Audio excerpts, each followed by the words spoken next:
Hello, everyone, and this is me, Queen Sandi Rich, and I'm starting a new podcast called Offbeat with Sandi Rich. In this program, I'm going to be bringing you individuals from all over the world, all walks of life, who are doing something a little different, something that's really not expected of them, be it the career, be it any other things that they are doing. It's always something different. That's why they're on this program called Offbeat. So today I have a very special guest, and he's one of those people. When I heard about him, I said, "Whoa, this gentleman is really doing something different," because he is defying many. Those things that people talk about. When you are this age, you should do this. When you're at this stage, you should do this, and they sort of categorize us and they put us into these little blocks.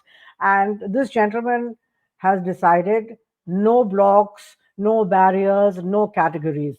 I am going to do what I want, and I'm also going to prove that if I can do it, so can you. So I'm going to bring on my guest who's going to introduce himself. So we have my guest today. And could you please introduce yourself to my audience of Offbeat with Sandy? Yeah. Hi, Sandy. Thank you for giving me this opportunity. My name is Raminder. To introduce myself, I have done my studies in terms of BTech from IIT Delhi and my MBA from IIM Bangalore. Then I worked with three very large corporate jobs at very senior positions. I started working with Berger Paints, MRF Limited, and ACC Limited. And I retired about 10 years ago. And when I retired, I found that I had a weight of about 100 kilos and I had neglected my health and my shape all this time. And then I thought I should, do something about this. So I quickly, read about a few things, which I'll talk about later. And within a period of about 4 or 5 months, I reduced my weight by more than 30 kilos at that particular time. I became very fit. And then I started, helping many other people who had problems with weight and diabetes and blood pressure. And, by now I have helped more than 200 people. I run an AFK academy. It's called AFK Academy. I'll explain why AFK later if I get the opportunity. And recently mean about 1 year ago, I decided to do something extra with my body. So I, started taking classes for marathon running. And in the last 1 year, I have run races. I started with 10,000 meters, which is 10 kilometers.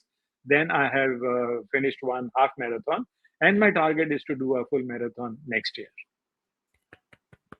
Excellent, Raminder. That is absolutely wonderful. But I hear that, and I'm sure you've heard it as well. When you come to sort of retirement age, which is like 56, between 56 and 60, everybody tells us to slow down, right? And it is an accepted fact that you'll have these so called lifestyle diseases, diabetes, hypertension, a lot of fat around the midriff, your knees hurting, etc., etc. But here you're telling me that you lost so much weight, and on top of that, you are now practicing to run for different kinds of marathons. So I would like to know, and I think my audience would like to know, what started you on this journey of fitness? Uh, okay. So you're absolutely right. I didn't want to be like many other retired people. I have my batchmates from IIT Delhi and I am Bangalore, and most of them are my age. I'm 70 years old, and I will say that 80 or 90% of them are living a retired life, meaning they have nothing driving them, they have no real purpose, no real goal. They just read the newspaper or watch TV, and on WhatsApp they are in various groups. They keep discussing politics, and they are not also not taking care of their health. And many of them have problems of diabetes, blood pressure, heart, and that's how they are. But as far as I'm concerned, ever since I've gone on the journey of reducing my weight, which also helped me cure many of the diseases which I had in my body, like fatty liver. My blood had high cholesterol. I had problems with my prostate. I had problems with my knees with osteoarthritis. But in spite of that, because of the fasting that I do, AFK. Let me explain what is AFK. AFK is A stands for autophagy. Autophagy is a new science, the scientist for which got a Nobel Prize in about 6 years ago, 2016, about 8 years ago. And so autophagy leads to a lot of healing at the cellular level in the body. Fasting is like not eating food and just having water. And ketosis. Ketosis is another process which is to do with the body starts running on ketones instead of blood glucose. So this is a whole science which I studied. And I also joined a college called American School of Sports Medicine. I did some courses in nutrition and analytical nutrition, which means I had to study a lot of biology, body, how the body parts function. So I've decided that, and now then many people keep asking me. So initially I was not doing this, but then I thought, let me help many other my friends, and therefore I started this academy called AFK Academy. Wonderful. So, when you were starting on your journey of trying to reduce weight, etc., uh, did you find something that was effective for you, or did you find that whatever was out there in the market at that time was more about talk and not really in-depth kind of stuff that you did? And is that why you decided to study all of this? Because when you're like past 60, who actually studies? By that time you're not supposed to be even retaining enough information, and there you are studying and getting all of this. So what is that all about, and why did you do So it? yeah, yeah, let me explain how did I get into this. See, when I was in my late 40s or early 50s, and all through the 50s, I kept struggling. I mean, I knew that my weight was increasing. I had to do something. So I kept trying many things, going to various dietitians or nutrition courses, and then in the end, I joined a very costly nutritionist. She has branches in about she has about 90 or 100 branches all over India, and I paid a very hefty money. But after paying that money also, and within first 3 months, I got some results. But after that, there was stagnation and nothing much was happening. At that time, somebody sent me some video of a doctor, a very famous doctor in Canada called Jason Funk. So I studied the whole concept of ketosis, and then I also studied about this autophagy. So then I kept on studying deeper into the subject, and I started practicing this on my body, and I learned so much about this. And then I thought, why should I not get some formal? I couldn't join a course like MBBS or become a formal doctor, but I joined some courses from American Sports College of American College of Sports Medicine, and I did some courses. So this is how I improved my knowledge. Yeah. Okay, so one thing is knowing something, and the other thing is putting it into practice. So, do you practice what you preach? Yes. See, initially I had to do very heavy amount of fasting, and fasting also leads to autophagy.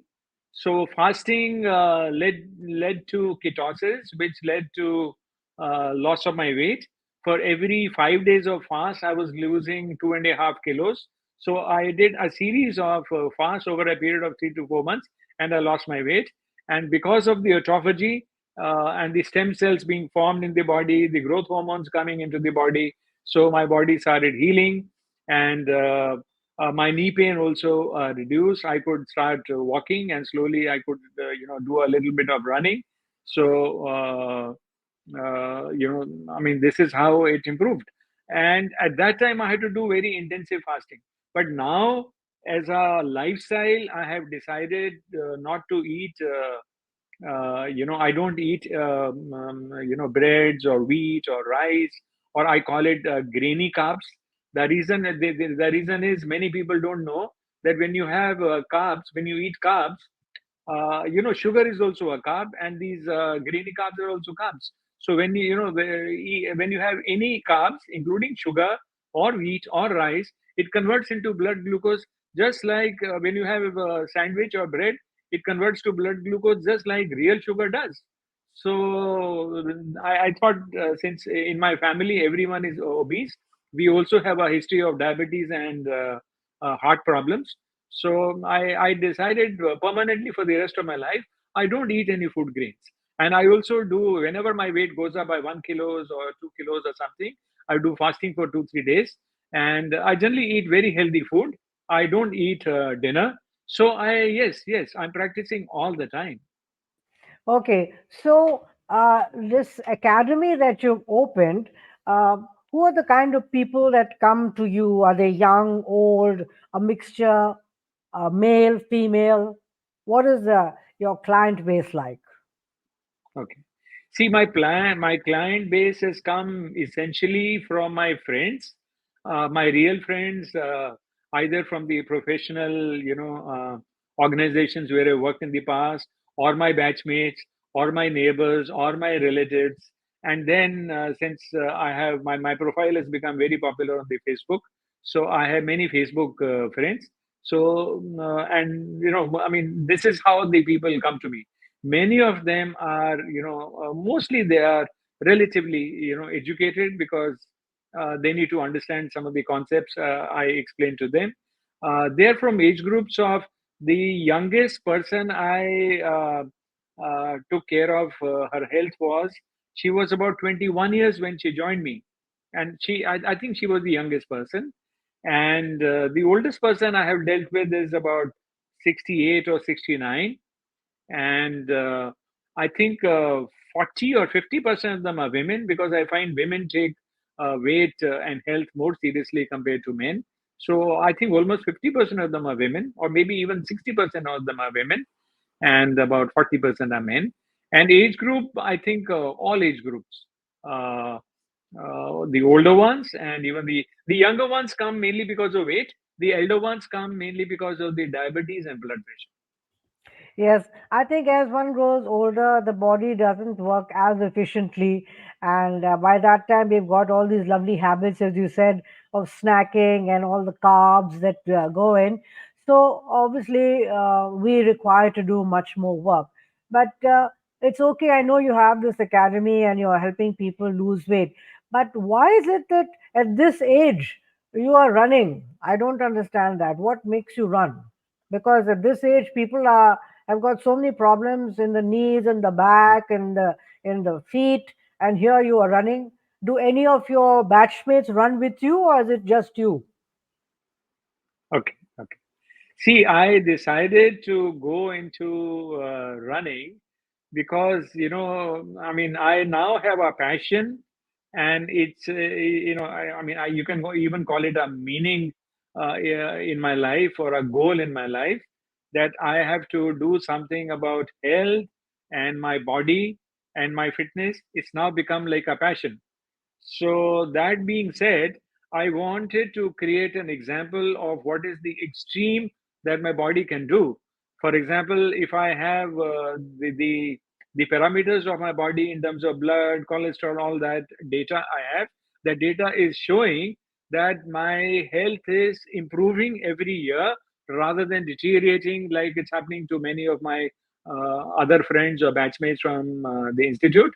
Whereas in my case, my parameters are improving every year.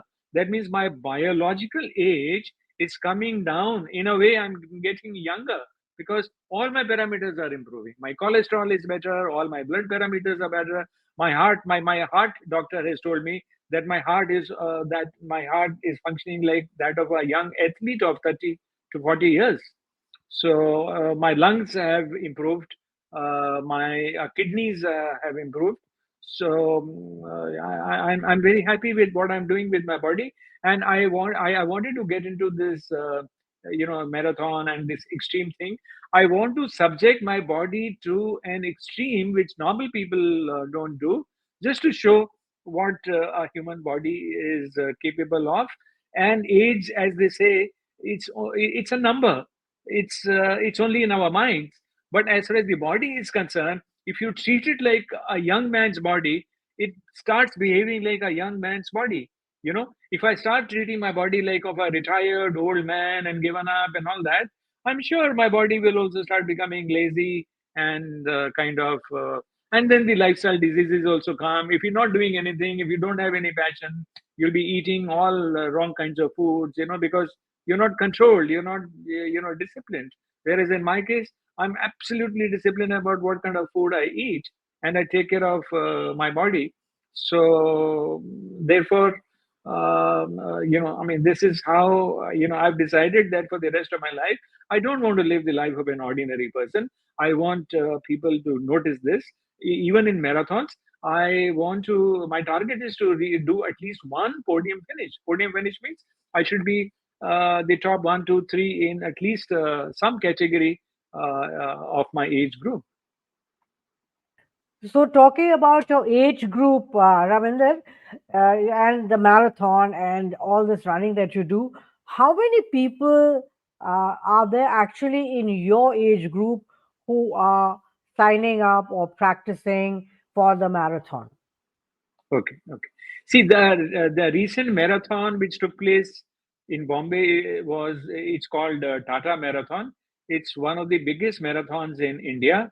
More than 60,000 people participated in this. There were 66 people who were older than 70 years. So 66 out of 60,000 people. That means very few. And when I ended, I was number 11 out of the 66. That means if I continue to run and continue to improve, I have to beat another 8 or 9 people who are ahead of me to reach the last three. So, I mean, I should not say that I'm, the only one above 70 who's running. There are many other people who are also above 70, and some of them are far better than me. That's because they started 5 or 10 years earlier. I started doing the marathon running only about 15 months ago, but I'm sure in the next 1 to 3 months, I will have some podium finish. I'm absolutely positive that you will be in the first three in your age group because you have the determination. But more important, you've been looking after your body so well, etc. So tell me, one thing is diet and the other thing is running. Do you recommend or do you do yourself any other kind of exercises like going to the gym? Or I won't talk about yoga because I think that is something that is not that active. So tell me what you do in terms of your fitness routine.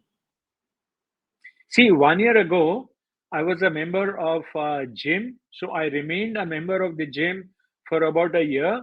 That means in the gym, I could, work on my muscles. I could do a lot of strength training and even cardio. I had a trainer who was helping me at that time.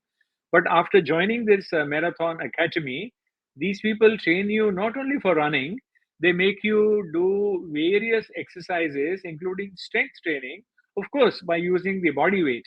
That means, by using our body weight, we can do all kinds of strength training.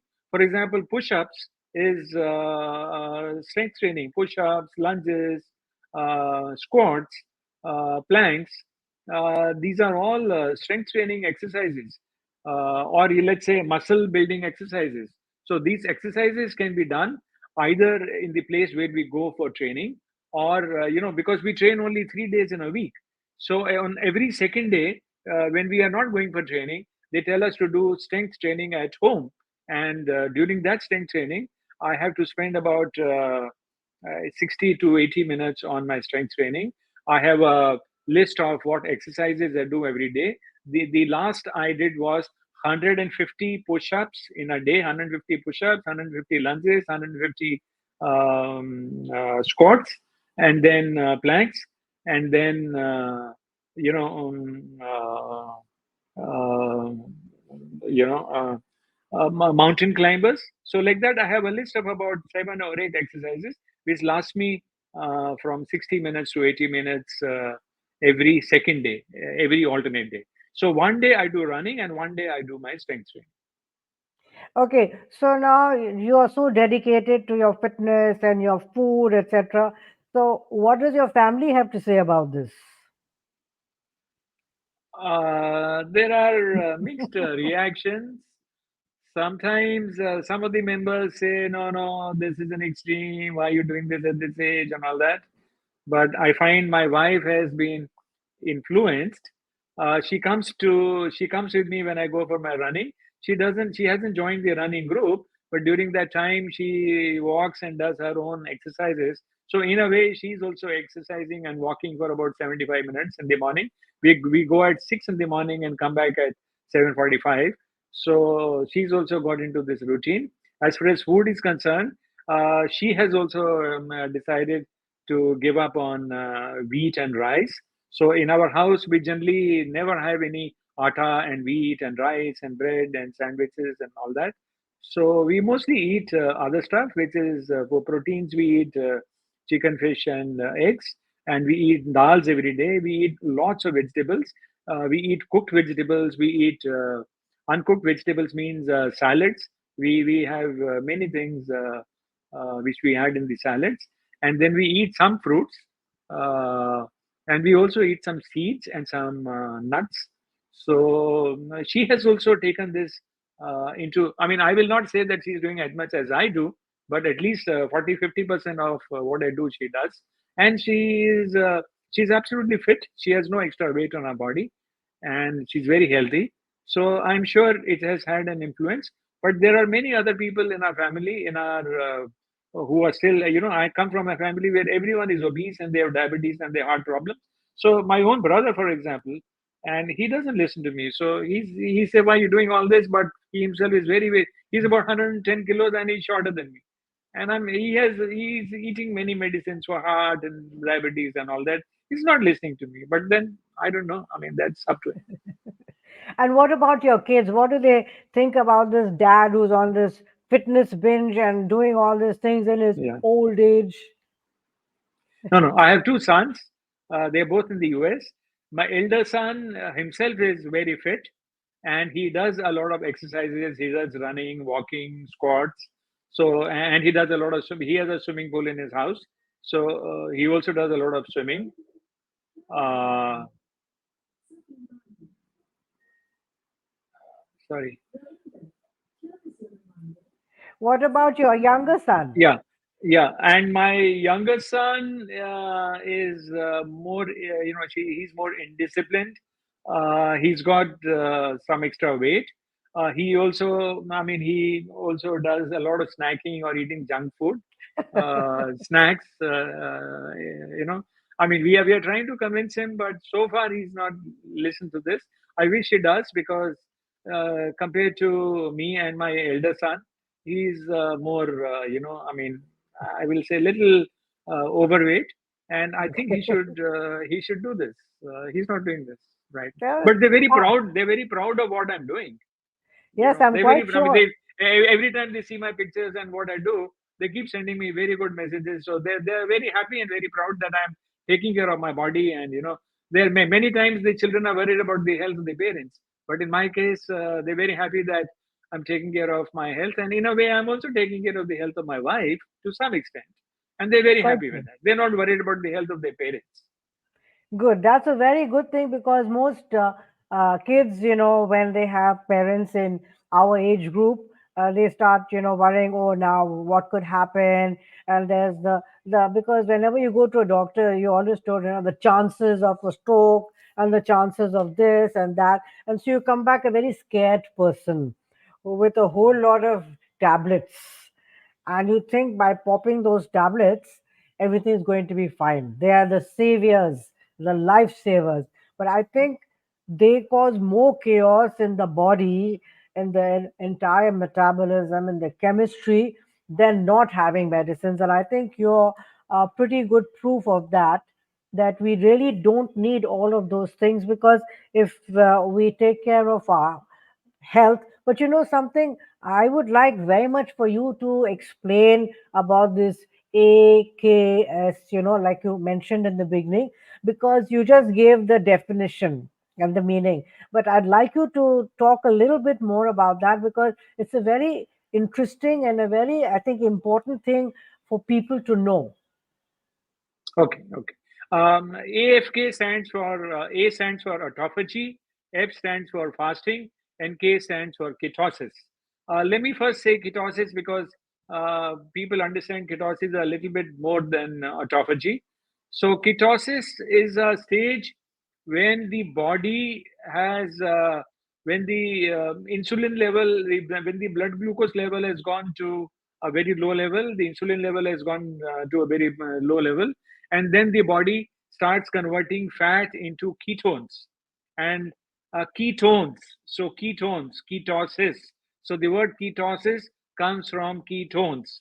So when the body is in the process of ketosis, the fat is converting into energy, and this is so the world record of not eating food is 384 days, and I have many times not eaten food for 8 days and 10 days, just having water.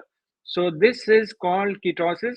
When the body is in ketosis and we're not having any food, we can lose up to 1 pound a day or half a kg per day, and that is because the energy for the body is coming from the ketones. And as far as autophagy is concerned, uh, the Japanese scientists quoted from the Indian, context that in India we have fasting in various religions. Jains do a lot of fasting, Muslims do a lot of fasting, even Christians do some Lent and fasting. So he learned that the fasting has some. So during the fasting period, the body starts, apart from going into ketosis, that's only one. But other than that, the body starts making growth hormones. It starts healing at the cellular level. It starts producing stem cells. These stem cells can heal any of the portion of the body which is injured or which is sick.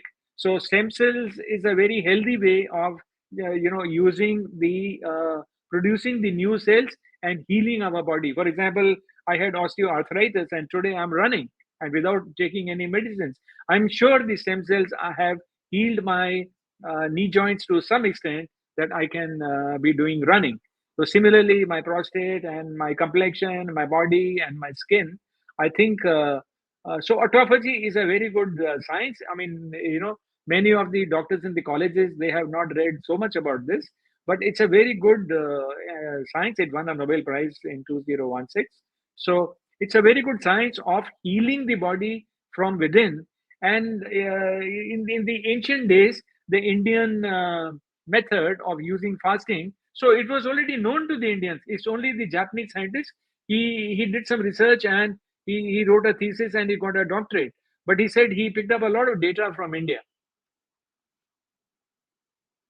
So, actually, coming to look at it, our ancient system, the Ayurveda system, and the other systems that we practice in India, we will actually have all the answers to all of these. I have to say, this Western influenced lifestyle diseases. Do you agree That's with that? absolutely true. Let me just say some very important thing.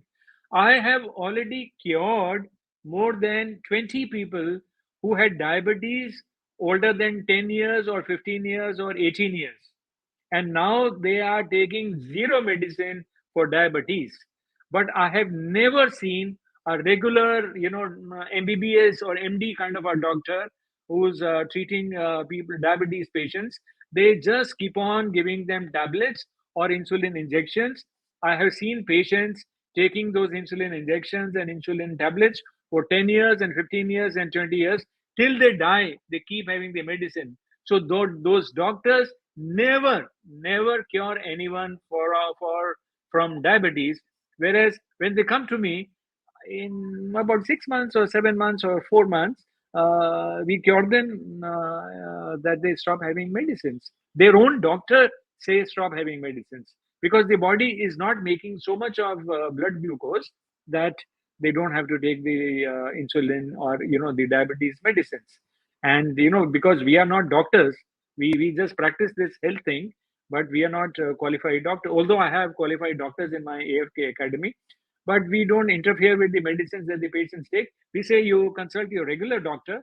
So the regular doctor tells them to stop taking the medicines, and they are cured of diabetes. So if I can cure them, I'm surprised why doctors from the institutes or medical institutes, why they cannot do this.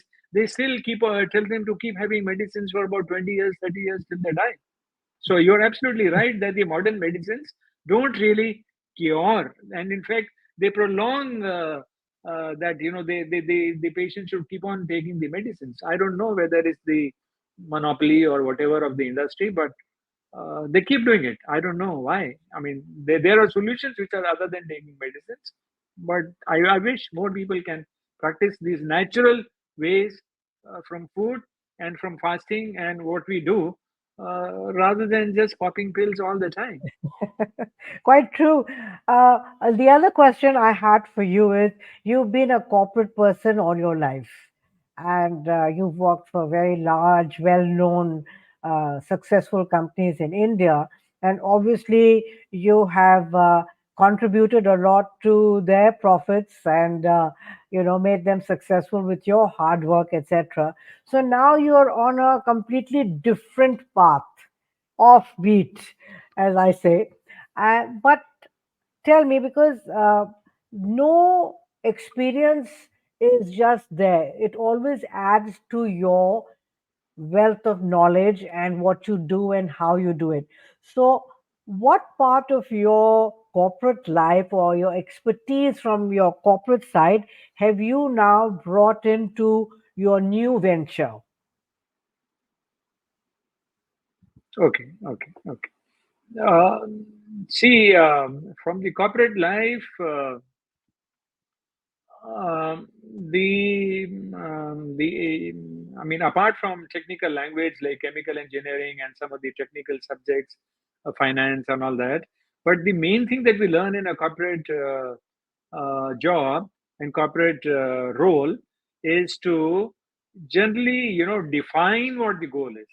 First, the goal should be very clearly defined, and then strategy has to be made, and then a plan has to be made, and then we have to stick to that plan, and then we have to monitor whether we are going on that plan or not. So similarly, as far as I'm concerned, now it is not a corporate job, but whatever I do, whether it is on my body, so I keep very meticulous records of my health and my medical tests and all that. I study the subjects in detail. So I do all my, I already have targets of what kind of, for example, I have a target of what kind of a GFR I want to achieve, or what kind of cholesterol I want to achieve. So, I make goals on what kind of health targets I have. And similarly, when it comes to my patients or those who come to me for guidance, I have to keep their record in a very systematic manner. I have to, because when I'm talking to X1 or X2 or X3, I should know that particular data about their background, whether they are vegetarian or they're non-vegetarian, whether they're young and old, and what their disease. Somebody has diabetes, somebody has blood pressure. So I have to organize myself and keep this data in a very systematic way. Now, this is something which we learned in our corporate job. So obviously, some of these practices are helping me, and also planning, also motivating, and how to explain it to the others, communication. So I think all these things we learned in our corporate job, which is helping me now. Okay, so you obviously have your own game plan. You have your targets, you have your time frame, you have your record keeping, and whatever else. How much of this do you communicate to your clients? Because they also have to maintain some kind of system when it comes to food, when it comes to exercise, whatever else. So, and of course, very important is what is their personal goal. So how do you motivate them and get them to set their goals, which are obviously not going to be easy, because if it was easy, they wouldn't be coming to you. So you asked me two questions in a way. One is how do I motivate them?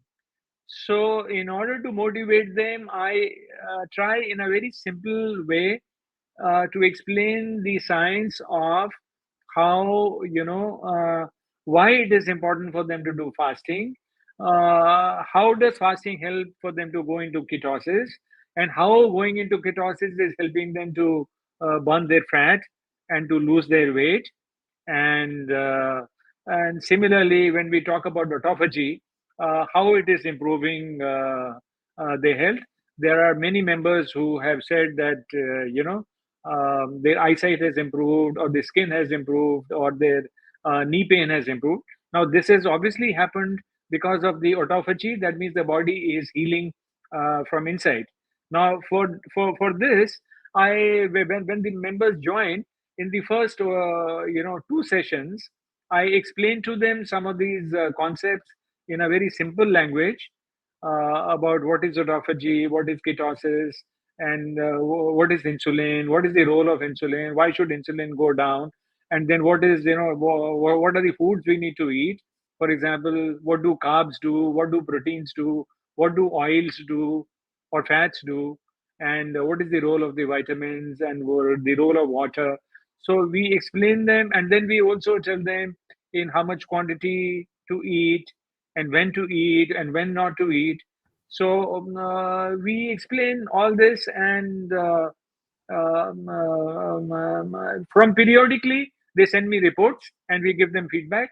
And if need be, we have a Zoom call. These Zoom calls can be one to one, or some of the Zoom calls are also in a group, where in a group, 5, 6, 7, 8 people, they want to have a common subject, and we have to discuss.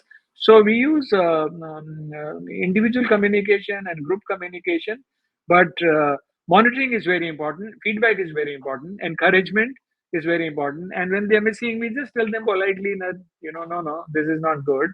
Because, and then they keep explaining, no, no, something happened. It was somebody's birthday. It was somebody's wedding, something, this thing. I went there for 1 week, and, I had to eat up all that. So then we tell them how to, come back and, how to get rid of the extra weight that they have put on, and how to come on track. So this is part of the thing. But overall, we have to make sure that they're heading towards their goal. Sometimes they achieve the goal in time, sometimes they take 1 or 2 months longer. But the advantage that when they deal with me is somebody is monitoring them, somebody is overseeing them, and they also appreciate that if I just explain it to them and leave it to them, some of them falter, or because this way there is some kind of monitoring. And sometimes when we have these group calls, and we also have a WhatsApp group, so they talk to each other, so some kind of bonding or friendship, or some kind of groups or friendship and bonding has happened. Some kind of family or a camaraderie kind of thing has happened, which motivates each other, and they learn from each other. When they find somebody's done it, then somebody else will contact that person, say, "See, how did you do it? I also want to do. Did you not have a problem? Did you not have hunger pangs? How did you manage your hunger pangs?" So all this happens. So this is the kind of communication we do. Wonderful. The other thing, we're actually closing now, so I would like you very much to uh, share with our viewers a couple of pointers of how they can start on their journey of fitness to become somebody like you. I think the starting point should be that there are some standard norms of what the weight should be, and what is the harm the extra weight is doing. The extra weight is not only harming us in terms of changing our shape and making us look obese. The extra weight is putting a coating of fat on all our organs, it's affecting the performance of the organs, which is leading to some of the diseases. The diseases of diabetes and blood pressure and heart are very much related to our lifestyle, what kind of food we eat, and how much exercise we do. So I think I mean, if the best thing is to have somebody to guide them, but in the absence of that kind of guidance on their own, try to have some goal of their own in terms of what kind of weight they want to achieve, and how they can do, simplify their food. What are the wrong foods they eat? Oily food, or too much of carbs and too much of sugar and sweet. And have at least, I tell them 1 hour, but at least 40 minutes of exercise, out of which those who are older than 40 or 50 years, they should also put at least 10, 15, 20 minutes of strength exercise, because after the age of 50, we start losing muscles. So Yes. if we are not using strength training, we'll be losing, maybe 1 or 2 pounds of muscles every year in about 10 years. And, sometimes, the older people, they fall, they can't control their body. They have a problem in getting into the car, getting out of the car, the body becomes stiff. All that happens because our muscles are not as good or as much as they should be. That's because they're not doing any strength training. All right. So now, Raminder, I would request you to please stand up and so we can see this T-shirt that you're wearing and explain to us what is on the T-shirt.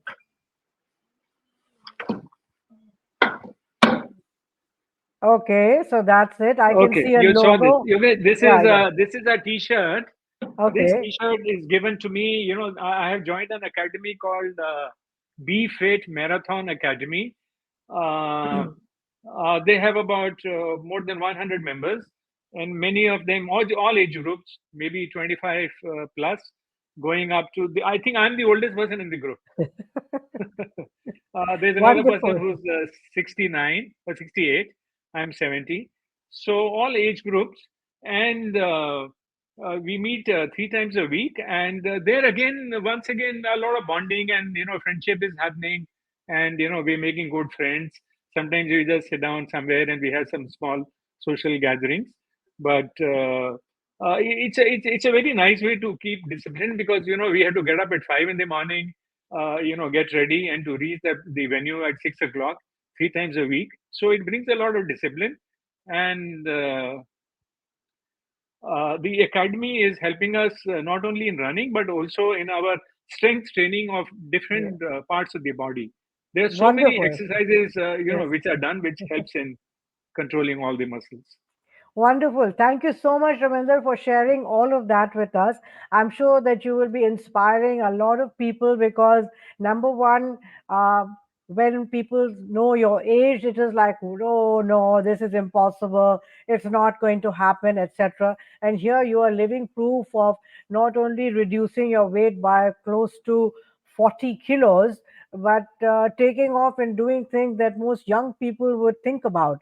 So, on that very happy note, thank you very much for joining me, and I shall be in touch with you. Take care. Thank you very God much, bless. Sandy. It was my pleasure talking to you.